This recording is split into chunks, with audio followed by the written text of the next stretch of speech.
2026년 3월 25일 수요일 사순절 31일 말씀 실천 40일 철로 역정 31번째 절망의 거인에게 붙잡힘. 언약으로 절망을 깨트리십시오. 크리스찬이 길을 잘못 선택하는 바람에 여러 고비를 넘기고 마침내 작은 터를 발견한 순례자들은 거기서 날이 새기까지 기다리다가 깜빡 잠이 들고 말았다. 그런데 그곳은 의심의 성의 주인인 절망의 거인이 다스리는 땅이었다. 다음날 아침 거인은 그들을 발견하고 지하 감옥에 가두었다. 그리고 안에 자포자기의 지시에 따라 심한 매질을 하고 절망에 빠뜨려 스스로 목숨을 끊도록 유도했다. 크리스천은 이 모든 불행이 자신 때문에 생긴 일이라는 생각에 더욱 괴로웠다.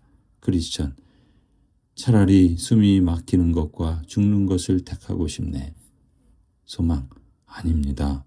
우리의 생명은 거인이 아닌 하나님께 있습니다. 아볼로온, 사망의 음침한 골짜기, 허영의 시장 등 지금까지 순례길에서 얼마나 용감하게 싸워오셨는지 기억하십시오. 더 연약한 저도 함께하니 견뎌내십시오. 다음 날에도 절망의 거인은 아내의 지시에 따라 그들을 마당으로 끌고 가 순례자들의 뼈와 해골을 보여주며 이처럼 그들도 사지를 찢어 죽이겠다고 겁을 주고 때렸다. 그날 순례자들은 신음 가운데 밤을 지새우며 기도를 하고 있었는데 동이틀 무렵 갑자기 크리스천이 외치기 시작했다. 언제든 걸어나갈 수 있었는데 이렇게 갇혀 있었다니 얼마나 어리석은가. 어떤 자물쇠도 열 수 있는 언약이라는 열쇠를 항상 품에 품고 있었는데 말이야. 그가 열쇠를 꺼내 자물쇠에 넣고 돌리자 감옥 문이 쉽게 열렸다. 다음에 만난 잠긴 문도 철문도 그렇게 모두 열고 나올 수 있었다. 비록 철문이 열리는 소리에 거인이 깨어나 그들을 뒤쫓았지만 그들은 쉬지 않고 달려 거인의 영토를 안전하게 빠져나올 수 있었다. 크리스천과 소망은 앞으로 그것을 지나는 순례자들이 절망의 거인에게 잡히지 않도록 표지판 하나를 세워 이 계단은 절망의 거인이 살고 있는 의심의 성으로 가는 길입니다. 거인은 우리의 왕을 멸시하고 거룩한 순례자들을 잡아 멸망시키는 자입니다. 라는 경고의 문구를 새겨 넣었다. 이후로 순례자들은 그 글을 보고 위험을 피할 수 있었다. 말씀 묵종 1. 당신의 고집으로 길을 잘못 선택해 동료까지 어려움을 겪은 쓰라린 경험이 있나요? 그 일로 인해 당신이 얻은 것과 잃은 것은 무엇인지 하나님의 관점으로 분별하고 해석해 보세요. 2. 절망 속에서 당신을 극단적으로 몰아간 사탄의 위협과 조롱, 자책, 절망, 포기하게 하는 속삭임은 무엇이었나요? 그리고 그 가운데 주님이 주신 구원의 열쇠는 무엇이었나요? 기도 실천 40일 무릎으로 사는 그리스도인 31번째 기도 우리 안에 거룩한 생각이 심겨지는 과정입니다. 천재 발명가 토마스 에디슨은 인류의 지식이 대자연의 1%의 100만 분의 1도 되지 않는다고 겸손히 고백했습니다. 우리는 전기의 원리나 중력의 법칙을 완전히 이해하지 못해도 그 혜택을 온전히 누리며 살아갑니다. 기도 역시 마찬가지입니다.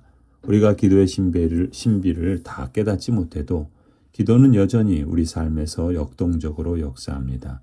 하나님이 응답하시는 가장 놀라운 방법 중 하나는 기도하는 자의 마음에 새로운 생각을 불어넣으시는 것입니다. 악한 영들이 우리 마음에 나쁜 생각을 심어 우리를 파멸로 이끌듯 거룩하신 하나님은 우리 마음에 선하고 창조적인 생각을 심어주시어 하나님의 뜻을 이루어 가십니다. 오래전 어느 고래잡이 선장은 남쪽으로 향하던 배의 키를 잡고 사투를 벌이던 중 이유 없이 기술을 북쪽으로 돌리고 싶은 강렬하고도 갑작스러운 생각에 사로잡혔습니다. 거센 바람에 맞서며 북쪽으로 향하는 것은 논리적으로는 비효율적으로 보였으나 그가 그 갑작스러운 생각에 순종했을 때 기적이 일어났습니다. 1시간 뒤 도착한 곳은 배가 불타서 열흘간 표류하며 죽음 직전에 처해 있던 14명의 선원이 있었습니다. 매일 아침 주님 저를 누군가를 돕는 도구로 써주소서라고 기도했던 선장에게 하나님은 생각이라는 보이지 않는 통로로 응답하신 것입니다. 하나님은 지금도 당신의 머릿속에 스치는 선한 아이디어와 거룩한 부담감을 통해 세밀하게 일하고 계십니다.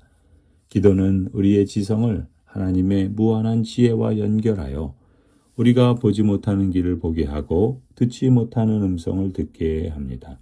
오늘 당신의 마음에 떠오르는 작은 생각 하나가 주님의 위대한 응답이 담겨 있을 수 있음을 기억하십시오.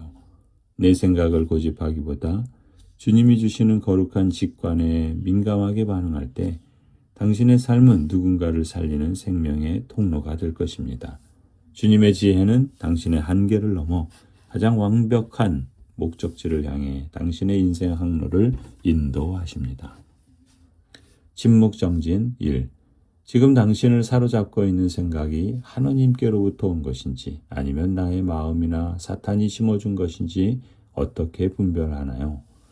분별이 필요한 생각이 있다면 그동안 기도해온 제목들이나 붙들고 있는 하나님의 약속의 말씀에 비추어 점검해 보세요. 2. 무시하고 밀쳐냈지만 여전히 마음 한구석에 맴돌고 있는 거부할 수 없는 생각이 있나요? 그렇다면 오늘 그 생각에 어떻게 반응할지 결단을 내려보세요.